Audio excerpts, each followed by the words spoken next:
นี่ขนมเอาไก่ได้ไหมเออเป็นยังก็ตีนนะจักเป็นยังมันย่างบ่ได้ทิ้งนะตัวแก้วไปใส่มานี่แก้วใบละเพื่อนเขาหมายโมมันเอียงก็เฮ้ยบอกแกนะเฮ้ยเดี๋ยวได้กระปูฉบับระวังนี่น้ำไปเลยอาบน้ำอยู่บ่คือไข่เบิดบ่ทิ้งดูเอาออกกลางคืนเอาอ่าอาบกลางคืนเอา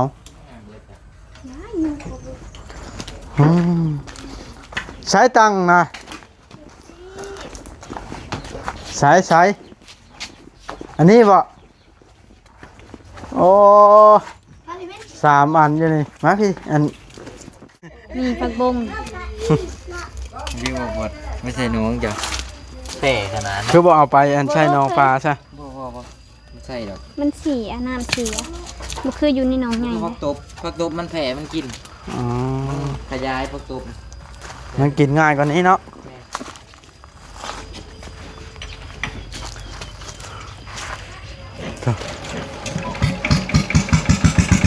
มาถ่ายพ่อบ้านมาเสียงดังมาบุ้มเลยนะโอ้ยบ่ยืมนะกว่าซะไม่ใช่ของเวียงเราเมืองนี่ความแห้งมันแห้งเพิ่มขึ้นดีป่ะอย่าลืมกดติดตามเพื่อเป็นกำลังใจให้ผมด้วยนะครับทุกคนขอบคุณมากๆครับพี่น้องด้วยสบายดีพี่น้อง FC เบิดสู่คนพี่น้องเลยเปิดภาพขึ้นอีกครั้งค่ำมืดตอนแรงยังอยู่เพื่อนเทืองอยู่เนาะเด็กเราเสียงานเด้อสบายดีเทืองสบายดี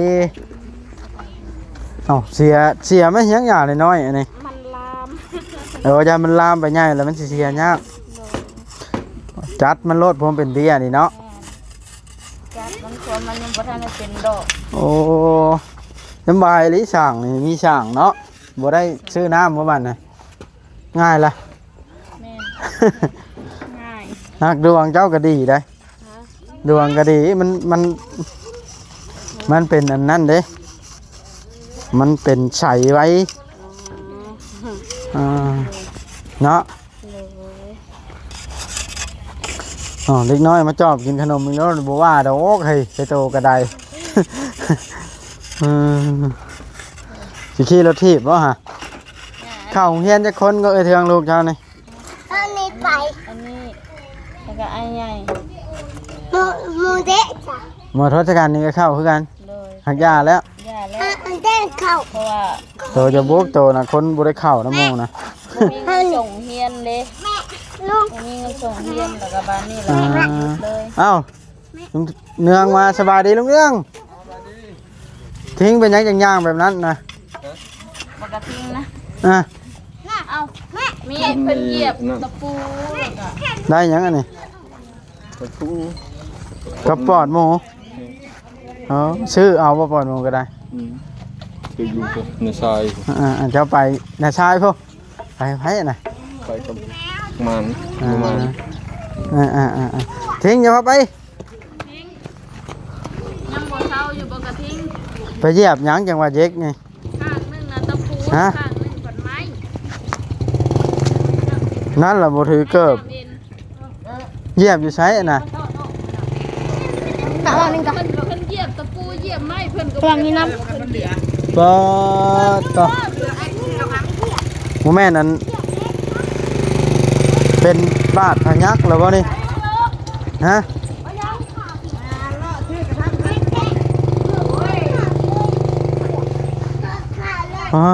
ตัวได้กินน้ำมูกและขนมนะอาญานะตามมาคำบุญได้กินอาเสียให้เลยเพราะว่าผู้อื่นได้เบิดแล้วฮะไม่ใช่หรอกคือบุญมี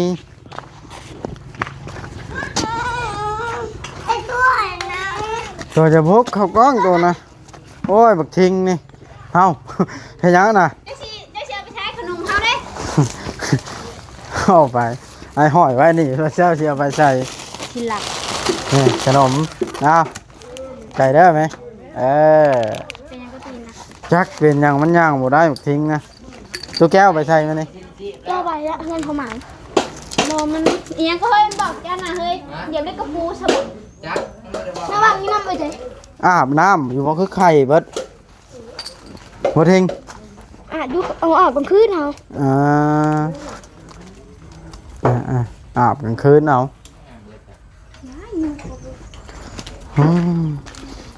ใช้ตังค์นะใช้อันนี้บ่โอ้3 อันอยู่นี่มาพี่อันทศกัณฐ์สบายดีไปยังกันนะ ให้ก่อนสิติด ใช้ตังค์ไว้ให้อ้ายนะ กูแล้วอยู่กูแล้ว หมดแล้วอ้ายอยากเอาตัวนี้ มันเปียกเบิดใด ตัวใดก็ได้อย่าตัวนะ อุ้ยมันเปียกทั้งพื้นมันพุ่นทั้งล่างมันแห้งอยู่ ใช้เห็ดนี่นะ เฮ็ดเองเบิดนี่แหละ เห็ดเอง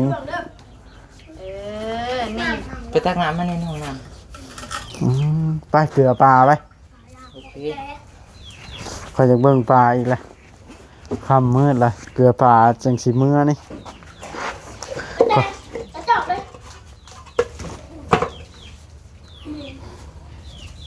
อ้าวไผเป็นผู้ล่างถ้วยบ้านเนี่ยอันนี้ เท่านี้แหละ ปลาก็ไปซื้อเนื้อดักถั่วให้มันเย็น มานี่ว่าสิล่างนะโอ้ค่ำจังหน่อยกันเนาะ หอนลาย สักเครื่องมือนี่ อื ก็เลยบ่ ม ได้ล่าง ชักเองเลยเครื่องก็ได้บ่ให้ผัวช่างให้ในคลิปเห็นเขาผัวได้ชักเชื่อลาย กินน้ำเย็นน่ะอันนั้นเขาบ่แพงผัว ทางนั้นเขาบ่แห้งผัว ดีแล้วให้เมียชักนะอ้ายก็บ่ได้เคยชักเองจักเทื่ออะไร เอามานะตักเอาเนื้อโอ้นะ นี่มันหิวเลยนี่เจ็บปากคนนึงกินบ่ ขุดเอาผัวก็ไปเบิ่งเท่าหน้าซาเนี่ย ทั้งนี่บ่ได้อันนั้นเนาะบ่ได้มีผู้นอนเลยเดี๋ยวนี้เนาะฮะ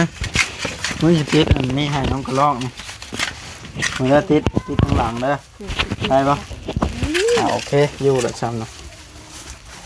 เสียงน้องบอยเข้าน้ำข่อยเสียออกเบิดบ่นี่น้องแต่ทั้งนี้มันหกมาเสียทั้งนี้ มันเกี่ยวอยู่ อ้าวน้ำคือเหม็นไว้แท้มันหน่อยโพดข่อยว่าเจ้า บ่ ไม่เป็นน้ำปลาใหญ่วะ เป็นปลา เป็นอย่างคนมาแล้วมันอันนั้นแล้ววะ หิว มันได้ยินเสียงป้าหมอบอส ป๊าดตุ๊สัมปลาวัดทำเจียบ่านะแสดงว่ามันหิวแห้งมานี่เนาะเกลือแล้วบ่เช้านี่ เกลือแล้ว ให้กิน2คาบเด้ เออ เบิดเห็นบ่คือเดียว มันหิวแห้งเนาะพวกขี้ย่างไปข้างนะถ่ายเอาชุมอ้ายเบิ่งปลายังขึ้นยังลงคอย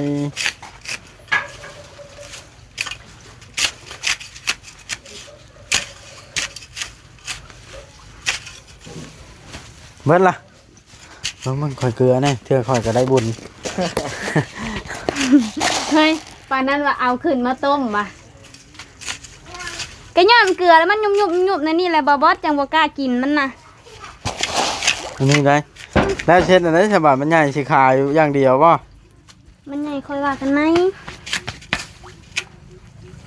เอาเบ็ดเด้อเอาเบ็ดมาใส่เอามันจังคัก มาสิดบ่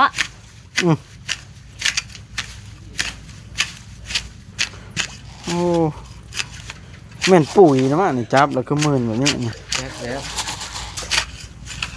แล้ว พอละมันอิ่มแล้วนะมาเนาะถังใหญ่กว่าเข้าหลายเติบ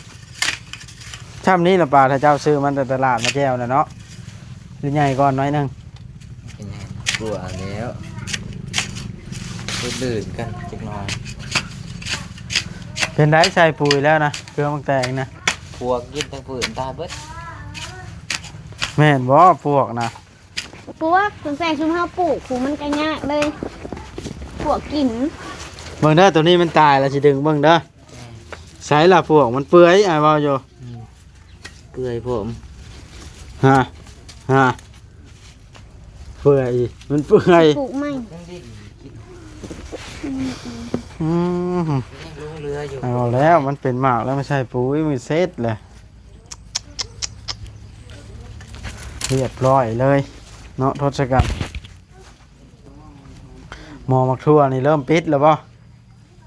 ยัง เดี๋ยวมันจะเจ้าทั่วมือนั่นแหละฮะเนี่ยนี่ หน่วยเดียวแหละ เนื้อเดียว ก็ต้องเป็นดอกพี่ อืมปลาตัว งามเลยใส่ปุ๋ยมัน เขียวน้ำท่วนเนาะห้านตั้งแต่ซิเมียนแหละทั้งนั้น เอาหลักอยู่ในแต่ละมือ ระวังได้ใส่ปุ๋ยใหม่เนาะเด็กในท้องเนาะ หลักเลย หมดตรงดินยังขึ้น หน้านี่ว่างในน้องกระแตหญ้าลายเชียร์ออกแล้วเก็บอันนี้ไปจุดใช้อันตัวไรสิให้อายนะตกลงนะเบิ่งดู เอ๊ะมันหักยัง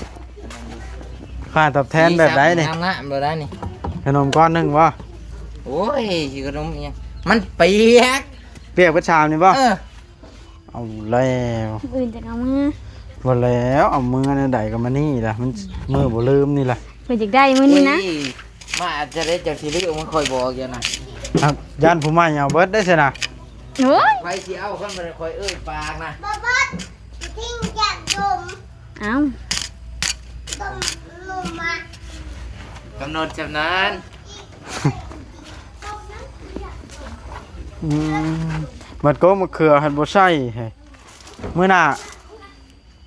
ก่อนบ่ มืออื่นเมน เฮาก็บ่ตัดเฮาก็ตัดเอาที่ละวีนะนี่อยากได้เฮาก็ลิเอา นี่กันสิโตอันนี้ ฮะ อันนี้มัน7หน่วยมาจอนี้ เออนี่เฮาก็ลิหรือว่าตัดเอาทีละหน่วยก็ได้ นี่มันกล้วยเพชรนี่ กล้วยแพทย์กินบ่ได้ได้ถ้ามันบ่สุกนะ เบีย เอ้ากินบ่ได้น่ะลองว่ากันทอดสุกแล้วก็กินได้แหละเนาะ มีผักบง ยิ่งหมดไม่ใช่หนูจ้ะเท่ขนาดนั้น คือบ่เอาไปอันใช่น้องปลาซะ บ่ไม่ใช่ดอก มันเสียน้ำเสียมันคืออยู่ในหนองใหญ่ พักตบมันแผ่มันกิน อ๋อ ขยายพักตบ มันกินง่ายกว่านี้เนาะ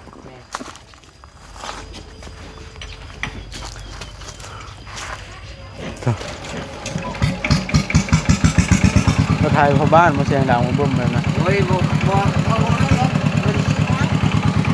ยืมนะกว่าซะไม่ใช่ของเวียงเราเมืองนี่ความแห้งมันแห้งเพิ่มขึ้นอยู่ปะ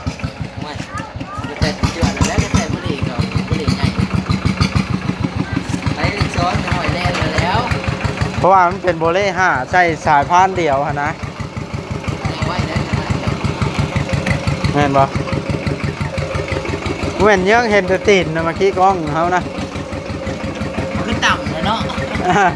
เห็นบัดหัวอยู่ปะมือกล้องก็ได้ มือกล้องเจ้าเริ่มเงานอนเลย บ่มือกล้องเขานี่ได้เรื่องบ่จากปากเนาะแม่นปะอาบน้ำถ้ากันอาบไม่ใช้ดิบ่ได้เข้าอาบห้องน้ำบ่เพราะว่าแม่นไปอันตรงหน้าห้องน้ำนะมันเจ้าย่ายได้ย่ายทางลิ้นไปตรงหน้าห้องน้ำ บ่ที่เดี๋ยวเอามาใหม่ก็ได้ผู้ลังหนังก็ได้โตบ่โป่งมาใส่ท่อเอานะแบบพี่เอสจังซี่แล้วบ่บดแต่ว่าภาพป้ายตัวนี้ขึ้นแล้วก็จอหูถอดลงมาใส่ มันตกมันบ่อยากทึกแบบนี้นะ สอบ PVC เนี่ยเนาะ แม่น ก็สร้างอะนะเขาก็หาแนวมัดเนาะ แม่น เดี๋ยวนี้บ่อยากถือมันได้ บ่ บ่ อยากทึกมันใกล้ เพื่อตรงน้ำได้น่ะคน ยับไปพุ่น น่ะ เพิ่นว่า น้ำแล้ว ใกล้มาพี่นะแบบพ้นมันผัดเลยบ่คือได้แบบเฮาใส่ท่อมันไหลลงเลยมันบ่ได้ผัดไปทางใด อ๋อมันก็บ่คือกันแหล้ว พันลิตรอาบเพิ่งสักสูงเสือเบิดไปละ 2,000 ลิตรเหลือ อาบมื้อละลิตรก็ เหลือ800 พัน ลิตร เทื่ออาบกันจะอาบมื้อละลิตรพันเทื่อเลยอาบ มันผัดโบฮอดซะวันนี้ล้างถ้วยล้างบ่วงซักเครื่อง ว่าแพงแห้งครูนี่จนบ่ใช่จนยอมตีนเป็ดนี่เนาะ ได้ใส่ออกงานได้กูนี่ ไว้ไทยไปลินชาววะฮะ ใส่บินสาวน้อย ตั้งแต่หน้าเหงาไปเลยว่าเพื่อนเพื่อจะลินชาว ไปรถหนาสิไปวิทย์เฮาอยู่บ่ อ่านว่าแบบนั้นจันบอยเริ่มตึงเครียดมาแล้วมาอย่าว่าในนั้นได้ไหม มีกันนา จักจะอยู่ซื้ออู้ไปยังก็ได้ ไม่ได้ กูเจ๊กมันขึ้นเห็ดเมื่อยเห็ดเลย เจ้าเก็บเศษไม้มาจับ เก็บ ต่อ มา ต่ ดั อบ ไฟนี่ก่อนเพิ่น เดี๋ยวคำว่าเฮ็ดลาน ตัวมันยาวๆเนี่ยคือเห็ดวัง เห็ดยาวเลย ไใส่เกิมแน่ เออ แล้วก็สิเห็ดหมองว่าง ซักเสื้อพ่อมอนขี่มาน้อยเพราะอันนี้คือเรื่องอันนี้ แป้ง หมักแตก ตักแล้ สั ว กแล้ว หมวกอันเพิ่นนี่เนาะ โอ้แต่อยู่บุญสูงเกือเมืองคง ก็คือแบบว่าจะใส่หมวกสีขาวนะ ต้องสีหยังซะ สีดำ บ่ใส่สีหยังอันก็บ่ใช่เด้หมวกกะลำ เดี๋ยวพี่พวกนี่ เสื้อผีโพงมีแต่เสื้อดังๆทั้งนั้นบ่ได้นี่ มันก็ปุ๊บปั๊บปนกันไป เพราะแต่เสื้อพวกนี้มีแต่เสื้อดังๆเสื้อเทียนโฮโป้ได้มีบ่ มีดั้งชุดนี่ เสื้อหยังนี่เสื้อรถไทยบ่ตัวนี้ มันหยังซะ จักก็เอิ้นเชื่อนั่นน่ะ ตัวเท่าไหร่น่ะ ผีดั้งชุดนะที่อนุปูก็ยังบ่ดั้งคือตัวนี้ดอก มันหยังอันนั้นน่ะ อัมโพนี่ เสื้อรถไทย แม่ชื่อมันนี่เด้นี่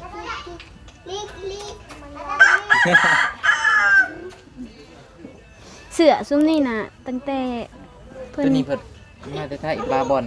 เติงแล้ว อืม ก็มันดังเฮ็ดโรงงานน้ำแล้วเขาเจ้าซื้อมาหลายตู้เขาเจ้าก็ให้ตัวหนึงลอกมาบ่วัด ลองหยังหรอ ตำบักหุ่งคักได้ ศพลูกไม้อันนี้บุกล้ากินยันถ้าเจ้าเอาแผบมาใส่แล้ว เบื่อสิได้เอายังไงถ้ามันมินกินมันแข็งคือมินแข็งมาตอมนี่ก็เก็บกินกระป่นอยู่ว่ามันสิบ่กิน อันนี้เลย ยังรถมา ข่อยมักกับตำบักหุ่งข่อย ผักสดๆจากต้น จากสวนน้องแต่ เหม็นแค่วอะ มินนั่นแหละ ทางเขาบอกยังบ่โทรพะคะสำหรับเฮาเลย มันคือแบบกินในมั้งพี่น้องอ่ะ สำหรับเฮานี่คือแม่นว่ากินแก้กินซื้อนะเฮาบ่กิน มันก็เห็นนะผักแห้ง บ่กินนะ อืมลดลงได้หรือเปล่าทำรีได้บ้างแต่เป็นการเป็นงาน สิได้ สิไป เดี๋ยวไป นี่ นะ บ่ เมา เงินเช้าอาชิแลนด์มาเอาคันสิไป เราไปไถเปลี่ยนลุงเวียง แต่เช้าหลายเฮานึงเข้าบ่ทันเลย หืม กินดับบ่ทันเลย กินน้ำเล้าก ระลุกหนึ่งแต่เช้าแล้ววะ แล้วสิลาบจีนทาตอนเพลน ซื้อลาบงัวได้ ไปเฮ็ดคอนเทนต์นะคุณก็ไม่โดนลงมา ห้ามส่งห้องหมอ โยกว่าเราเป็นโทษย้อนหลีได้น่ะ หล่มอยู่เนาะมันชาบตีตึบๆลงบนเหนียนมัน ก็ล่มมาแล้วฝน มันยังแต่ว่าผลตกเราบ่ได้ห่มคือเก่าเราว่าบัดนี้ ชัดเลย เอาไป ไปพุ่นกับบ่อยไปพุ่นเด้ ตัวนั้นเด้ตัวนั้นแล้วสิห่มเนาะ มันหน้าที่มันต้องเห็นของซองหน้าบ้านอยู่แล้วเนาะ บอกว่าคันถมขึ้นมันก็อันนั้นเนาะ ก็จะอีกรถหนึ่งพอดีนะนี่ก็พอดีมันสิเพียง หืม เพียงปุ๊บมัน นั่นบ่ มันก็เห็ดเจิดมาจากดินตัวนี้ก็จะพุดบ่เลิกพอบ่ยังไงไม่เลิกหนามันเจาะยังหมุนเบิดเลยมั้ง อืมทั้งนาทีแล้วเกะอาสิได้เมื่อแล้วได้บาทเลยมันข้ามแล้วเอาตกลงย้ำตกลงได้ปะคุยกันเพิ่งฉันละแมลงล้มกันละโทรบอก โอเค คันว่าตกลงบ่ได้เพราะว่าย่ามันเสียเที่ยวอ้ายคันว่าโอ้ยบ่ได้ไปแล้วตอนเช้า โอ้ยบ่เคยปานนั้นดอกบ่ว่าเอ้ยมันมาเอาก็ไป บอกว่ายันคันคาเวีย วางหัวก้อนมาแรกยันไก่ไป นิ่งหัวทางนั้นบ่ชื่อแยงมาละ นี่ได้ยังป้าได้ออกก็ มันสิไปหยังไกมันเคยอยู่ล่ะ ได้แล้วบ่อยได้ก็พอดีปลูกมัน พี่น้องเอ้ยเพราะว่าผัวน้องแต่ในว่างหลายตอนนี้สิเอาเพิ่นไปออกแรงงานก่อนสิเอาไปไถนาซอยลุงเวียง เอาไปเอากล้าม น้องแต่ก็สิไปน้ำผัวบ่ ไป ให้เมียไปอยู่บ่ ไป เฮาบ่อยู่เด้ เพื่อนมันนี่พี่ชาย มีกระโหลกไว้ ให้ดอกพอได้ซื้อขนมจัก 2 ก้อน ก้อนหนึง2ก้อนเอ้ยว่าไปว่าสิลืมขนมไม่เอาขน หั ม น กัน นะ โอ้ยจักว่าเฮ็ดอีหยัง ไป าแล้วไอ้ก็เสียเมื่อให้ลูกพร้อมเอ้าที่ให้อีกคนละก้อนเลยเอาบ่เอาบะเกะ เด็กผู้นั้นยังบ่ได้เสือสีแดงจะให้แล้วบ่ ยัง เป็นไง เอาคนละก้อนพอไอ้สีเมื่อละเฮ้ยเอาบะทิ้งก้อนหนึงตัวได้แล้วจะเนี่ยไอ้ทิ้งเอา2ตัวเพราะว่าไอ้นี่ได้2แล้ว ใช้โกบใหญ่มันเลยไม่ก่อนอ่ะ นั่นแหละมือกล้องเขาก็ต้องเอาเพิ่มอ้างเลย เสลย มือกล้องเขาเอาสบายดีเอาแจ้งเอฟซีอีกเธอหนึ่งมาสัมภาษณ์มือกล้องมาบอกเพิ่นจะชัดอีกชื่อว่าจังใด ทศกัณฐ์ ท้าวทศกัณฐ์ เลย อายุ13 ปี เลย เนาะ มีเมียแล้ว ฮะ เปลี่ยนชื่อให้นะ โอ้วัด จะว่า เปลี่ยนแบบไหนล่ะ เปลี่ยนชื่อนะทศกัณฐ์นะ อ้าวก็ชื่อเพิ่นแท้นี่ได้ ว่า อ่า กำลัง โอ้วัด นี่ เธอจัดการบอกมีเมียแล้ว เอาโอเคตามนั้นเลยเนาะเด้อเอาสบายดีสบายดีไป กิบก่อนจะเมื่อยด้วย ฮะ กิบก่อนจะเมื่อยแต่กูชากี่ก่อนนะ อยากฉากแบทนะบ่เดี๋ยวนี้นะฮะตัดคลิปโอเคเสร็จนะเอาพี่น้องคลิปนี้ก็สิจบคลิปซ้ำนี้ละบาทนะเนาะคลิปหน้ายังพบพ่อกัน